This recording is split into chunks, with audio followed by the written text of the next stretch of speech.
Good afternoon every one. രാവിലെ ഫർമി അവതരിപ്പിച്ച സബ്ജക്റ്റുമായിട്ട് ഒരു ചെറിയ കണക്ഷനുള്ള അതിൻ്റെ ഒരു ഏകദേശം കണ്ടിന്യൂഷനാണ് ഇവിടെ ചെയ്യാൻ പോകുന്നത്. പക്ഷേ ഞാൻ ജനറ്റിക് ഡീറ്റെയിൽസിലേക്ക് കടക്കുന്നില്ല, കൂടുതലും ബയോളജിക്കലായിട്ടുള്ള ഡീറ്റെയിൽസ് വെച്ചാണ് അവതരിപ്പിക്കാൻ പോകുന്നത്. ഇണജീവിതത്തിൻ്റെ ചരിത്രം. ദൈവം നമ്മളെല്ലാവരെയും ഇണകളായി സൃഷ്ടിച്ചു. ഇത് നമ്മൾ എപ്പോഴും കേൾക്കാറുള്ള ഒരു പ്രസ്താവനയാണ്. അതിന് ദൈവാസ്തിത്വത്തിൻ്റെ തെളിവായിട്ട് ലൈംഗികതയുടെ സങ്കീർണത എപ്പോഴും എടുത്തു കാണിക്കാറുണ്ട്. ഇവിടെ നമ്മൾ പരിശോധിക്കാൻ പോകുന്നത് ഈ ലൈംഗിക പ്രത്യുൽപാദനം എന്ന് പറയുന്നത് പരിണാമപരമായി ഉരുത്തിരിയാൻ പറ്റാത്ത വിധം സങ്കീർണമാണോ, അല്ലെങ്കിൽ എന്തുകൊണ്ട്, ആണെങ്കിൽ എന്തുകൊണ്ട്? ആ ഒരു കാര്യം വളരെ ബേസിക് ആയിട്ടുള്ള കോൺസെപ്റ്റ്സ് വെച്ചാണ് പരിശോധിക്കാൻ ഉദ്ദേശിക്കുന്നത്.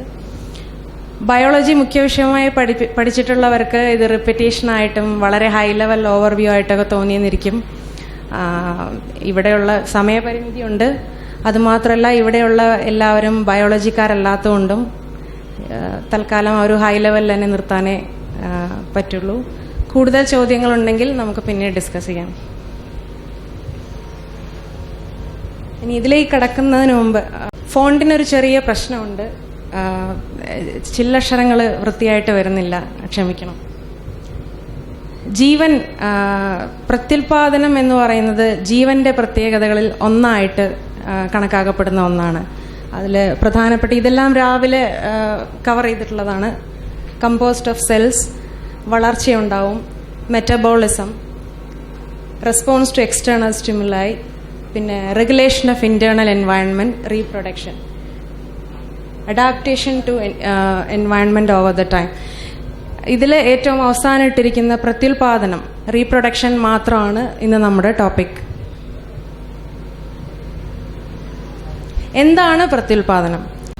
വളരെ ലളിതമായി പറഞ്ഞു കഴിഞ്ഞാൽ സ്വന്തം കോപ്പികളെ ഉണ്ടാക്കുന്ന ജീവികൾ സ്വന്തം കോപ്പികളെ ഉണ്ടാക്കുന്ന ആ ഒരു പ്രക്രിയക്കാണ് നമ്മൾ പ്രത്യുൽപാദനം എന്ന് പറയുന്നത്. പ്രത്യുൽപാദനം രണ്ട് തരത്തിലുണ്ട്. ഒന്ന് അലൈംഗിക പ്രത്യുൽപാദനം, അസെക്ഷൽ റീപ്രൊഡക്ഷൻ. ഒന്ന് ലൈംഗിക പ്രത്യുൽപാദനം, സെക്ഷൽ റീപ്രൊഡക്ഷൻ. ഇതിൻ്റെ വ്യത്യാസം ആർക്കെങ്കിലും പറയാമോ? എനിവൺ? ഓക്കെ.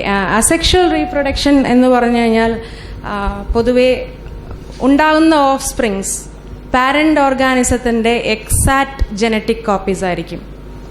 എന്ന് വെച്ചാൽ എങ്ങനെയാണോ ആ ഒരു ഒറിജിനലി ഉള്ള ഓർഗാനിസത്തിന്റെ ജനറ്റിക് കോഡ്, അതിൻ്റെ ഒരു ക്ലോണാണ് അടുത്ത തലമുറയിൽ ഉണ്ടാവുന്നത്. വ്യത്യാസങ്ങൾ ഉണ്ടാവില്ല. ഒരേ സെൽ വിഭജിച്ച് അതിൻ്റെ തന്നെ രണ്ട് കോപ്പികൾ ഉണ്ടാകുന്നതാണ് അസെക്ഷൽ റീപ്രൊഡക്ഷൻ.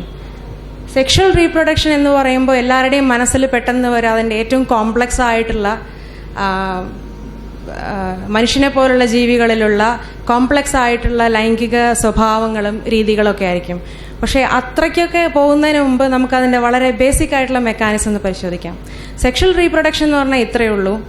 ഒരു ജീവിയുടെ എക്സാക്ട് ജനറ്റിക് കോപ്പീസ് ഉണ്ടാവുന്നതിന് പകരം രണ്ട് ജീവികളുടെ ജനിതക കോഡുകൾ തമ്മിൽ മിക്സായി അല്പം വ്യത്യാസമുള്ള ഒരു ജനറ്റിക്കലി യുണീക്ക് ആയിട്ടുള്ള പുതിയൊരു ഓർഗാനിസം ഉണ്ടാവുന്നതിനെയാണ് സെക്ഷൽ റീപ്രൊഡക്ഷൻ എന്ന് പറയുന്നത്.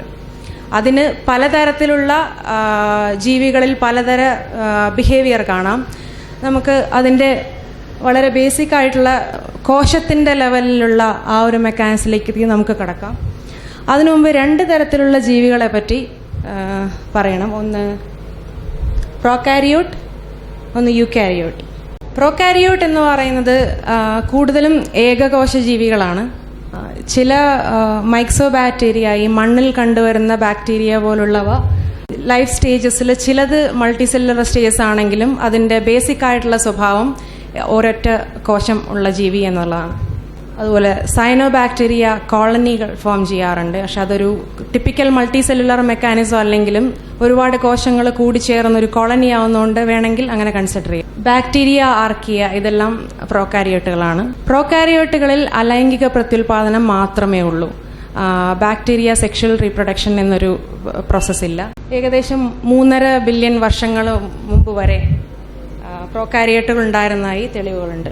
ഇനി ഇത് ഒരു സിമ്പിളായിട്ടുള്ള പ്രോകാരിയോട്ട് കോശഘടനയാണ് ഈ കാണുന്നത്. ഇതിൻ്റെ ഏറ്റവും വലിയ പ്രത്യേകത, ഇതിന് പ്രത്യേകമായ ന്യൂക്ലിയസ് ഇല്ല. ആകെയുള്ളത് ഒരു സെൽ മെംബ്രെയിൻ, അതിനകത്ത് സൈറ്റോപ്ലാസം എന്ന് പറയുന്ന കോശദ്രവം, അതിനകത്ത് സർക്കുലറായ സിംഗിൾ സ്ട്രാൻഡഡ് ആയിട്ടുള്ള ഒരു സർക്കുലർ ഒരു DNA കോംപ്ലക്സ് പോലെ അതിനകത്താണ് ഈ ഭാഗത്തിന് ന്യൂക്ലിയോയിഡ് എന്ന് പറയും. ഇതിനകത്താണ് ഈ പ്രോകാരിയോട്ടിന്റെ ജനറ്റിക് മെറ്റീരിയൽ സ്റ്റോർ ചെയ്തിരിക്കുന്നത്. Most of the genetic material, അങ്ങനെ പറയാൻ കാരണം അടുത്തത് പറയാം. ഇതിന് പ്രത്യേക സ്ഥലമില്ല, പ്രത്യേക മെംബ്രെയിൻ ഒന്നുമില്ല. ഇതിനകത്ത് സൈറ്റോപ്ലാസത്തിനകത്ത് തന്നെയാണ് സ്ഥിതി ചെയ്യുന്നത്. പിന്നെ പ്രധാനപ്പെട്ട ഒരു ഭാഗമുള്ളത് ഈ പ്ലാസ്മിഡ് എന്ന് പറയുന്ന ഈ ചെറിയ ഭാഗം. പ്ലാസ്മിഡ് എന്ന് പറഞ്ഞാൽ അതിനകത്തുള്ളത് ജനറ്റിക് മെറ്റീരിയൽ തന്നെയാണ്. പ്രോകാരിയോട്ടിന്റെ ചില ജനിതക സ്വഭാവങ്ങൾ സ്റ്റോർ ചെയ്തിരിക്കുന്നത് ഈ ജനറ്റിക് പ്ലാസ്മിഡിലാണ്. പ്ലാസ്മിഡിന്റെ ഏറ്റവും വലിയ പ്രത്യേകത എന്താണെന്ന് വെച്ച് കഴിഞ്ഞാൽ, ഒരു ബാക്ടീരിയയിൽ നിന്ന് മറ്റൊരു ബാക്ടീരിയയിലേക്ക് ഈ പ്ലാസ്മിഡിനെ ട്രാൻസ്ഫർ ചെയ്യാൻ പറ്റും. അതിൻ്റെ ഒരു ഉദാഹരണം നമ്മളിനി കാണും. ആൻറ്റിബയോട്ടിക് റെസിസ്റ്റൻസ് പോലെയുള്ള പ്രത്യേകതകൾ ഒരു ബാക്ടീരിയയിൽ നിന്ന് മറ്റൊരു ബാക്ടീരിയയിലേക്ക് ട്രാൻസ്ഫർ ചെയ്യാൻ പറ്റും.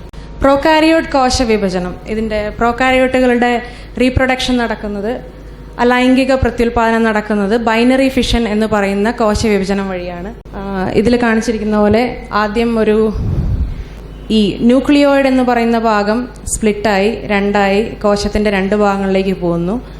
എന്നിട്ട് കോശസ്തരം സ്പ്ലിറ്റ് ചെയ്യാൻ തുടങ്ങുന്നു. സൈറ്റോപ്ലാസം സ്പ്ലിറ്റ് ആവുന്നു. അങ്ങനെ ഒരേ ഘടനയുള്ള രണ്ട് കോശങ്ങളുണ്ടാവുന്നു. ഇത്രയേ ഉള്ളൂ അസെക്ഷൽ റീപ്രൊഡക്ഷൻ്റെ, പ്രോകാരിയോട്ടുകളിലെ അസെക്ഷൽ റീപ്രൊഡക്ഷൻ. ഇനി അടുത്തത്, ഇത്രയും പറഞ്ഞു വന്നത് ഒരു പ്രോകാരിയോട്ടിൻ്റെ റീപ്രൊഡക്ഷൻ നടക്കുമ്പോൾ അതിൻ്റെ അതേ ജനിതക ഘടനയുള്ള രണ്ടെണ്ണം ഉണ്ടാവുന്നു എന്നാണ് ബൈനറി ഫിഷൻ വഴി. അവിടെ ജീൻ ട്രാൻസ്ഫർ നടക്കുന്നില്ല. എന്ന് വെച്ചാൽ സെക്ഷൽ റീപ്രൊഡക്ഷനിലെ പോലെ രണ്ട് ജീവികളുടെ ജീനുകൾ തമ്മിൽ മിസ്സാവുന്നില്ല. എന്നാൽ ഇത് പ്രോകാരിയോട്ടുകളിൽ സാധ്യമല്ലേ? സാധ്യമാണ്. അതിന് പറയുന്ന പേരാണ് horizontal gene transfer as oppose to vertical gene transfer. Vertical gene transfer ഒരു തലമുറയിൽ നിന്ന് മറ്റൊരു തലമുറയിലേക്ക് ജീനുകൾ കൈമാറ്റം ചെയ്യപ്പെടുന്നതാണ് വെർട്ടിക്കൽ ജീൻ ട്രാൻസ്ഫർ. നേരെ മറിച്ച് ഒരേ തലമുറയിലെ തന്നെ വ്യത്യസ്ത ജീവികൾ തമ്മിൽ മറ്റ് രീതികളിൽ, എന്നുവെച്ചാൽ റീപ്രൊഡക്ഷൻ വഴി അല്ലാതെ മറ്റ് രീതികളിൽ ജനിതക കൈമാറ്റം നടത്തുന്നതിനെയാണ് ഹൊറിസോണ്ടൽ ജീൻ ട്രാൻസ്ഫർ എന്ന് പറയുക. അതിൻ്റെ ചില രീതികൾ നമുക്ക് നോക്കാം. ആദ്യത്തേത് ബാക്ടീരിയൽ കോൺജുഗേഷൻ. ബാക്ടീരിയൽ കോൺജുഗേഷൻ ഈ ചിത്രത്തിൽ കാണിച്ചിട്ടുള്ള പോലെ രണ്ട് ബാക്ടീരിയകൾ തമ്മിൽ ഡയറക്റ്റ് കോണ്ടാക്റ്റ് വഴിയോ അല്ലെങ്കിൽ ഒരു ബ്രിഡ്ജ് പോലുള്ള കണക്ഷൻ വഴി, ഇത് ഒരു പ്ലാസ്മിഡ് നേരത്തെ പറഞ്ഞത് ഓർമ്മയുണ്ടല്ലോ, ക്രോമസോമൽ DNA-ലല്ലാതെ വ്യത്യസ്തമായി കുറച്ച് ജനറ്റിക് മെറ്റീരിയൽസ് സ്റ്റോർ ചെയ്തിരിക്കുന്ന സ്ഥലമാണ് പ്ലാസ്മിഡ്. ഈ പ്ലാസ്മിഡ് ഈ കണക്ഷൻ വഴി സ്പ്ലിറ്റായി അടുത്ത ബാക്ടീരിയയിലേക്ക് അതിൻ്റെ ഒരു കോപ്പി അടുത്ത ബാക്ടീരിയയിലേക്ക് പോകുന്നു. ആൻറ്റിബയോട്ടിക് റെസിസ്റ്റൻസ് എല്ലാം ഇങ്ങനെ ട്രാൻസ്ഫർ ചെയ്യപ്പെടാം എന്നാണ് പറയുന്നത്. ബാക്ടീരിയൽ കോൺജുഗേഷൻ എന്ന് പറയുന്ന ഈ പ്രോസസ്സാണ് ജീവികൾ തമ്മിലുള്ള ജനിതക കൈമാറ്റത്തിൻ്റെ ആദ്യത്തെ സ്റ്റെപ്പുകളിൽ ഒന്നായിട്ട് പറയുന്നത്. അടുത്തത് ട്രാൻസ്ഫോർമേഷൻ. ട്രാൻസ്ഫോർമേഷൻ എന്ന് പറഞ്ഞാൽ നേരത്തെ നമ്മൾ കണ്ടത് ബാക്ടീരിയകൾ തമ്മിലുള്ള ഡയറക്റ്റ് കോണ്ടാക്ട് വഴി ജനറ്റിക് മെറ്റീരിയൽ കൈമാറ്റം ചെയ്യുന്നതാണ്.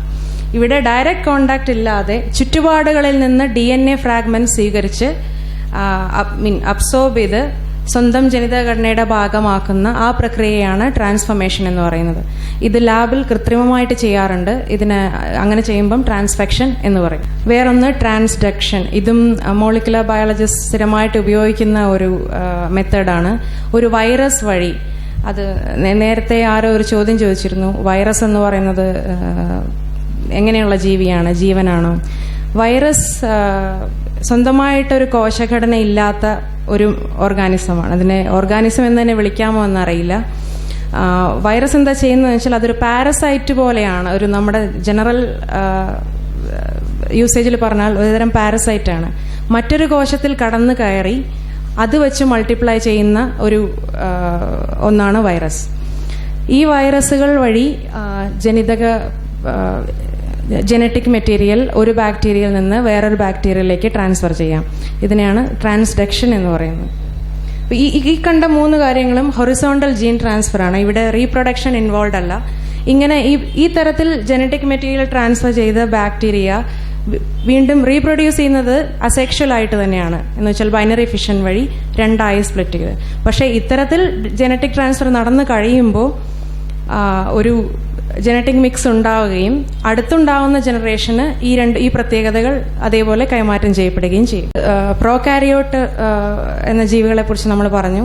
അടുത്തത് യൂകാരിയോട്ട് എന്ന് പറയുന്ന ജീവിവർഗമാണ്. ഇതിനകത്ത് ഏകകോശ ജീവികളും ബഹുകോശ ജീവികളും എല്ലാം ഉണ്ട്.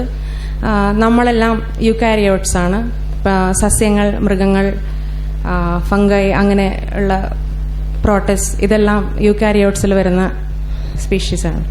രണ്ടു തരം പ്രത്യുൽപാദന രീതികളും യൂകാരിയോട്സിൽ കണ്ടുവരുന്നുണ്ട്, അസെക്ഷൽ ആൻഡ് സെക്ഷൽ. ഏകദേശം ഫോസിൽ എവിഡൻസ് പറയുന്നത് 1.7 ബില്യൺ വർഷങ്ങൾക്ക് മുമ്പ് വരെ യൂകാരിയോട്സ് ഉണ്ടായിരുന്നതാണ്. എന്നാൽ ചില ജനിതക പഠനങ്ങൾ പ്രകാരം ഇതൊരു 3 ബില്യണോളം പുറകോട്ട് പോവാം. പക്ഷേ ഫോസിൽ എവിഡൻസ് ഇതുവരെ അവൈലബിൾ അല്ല.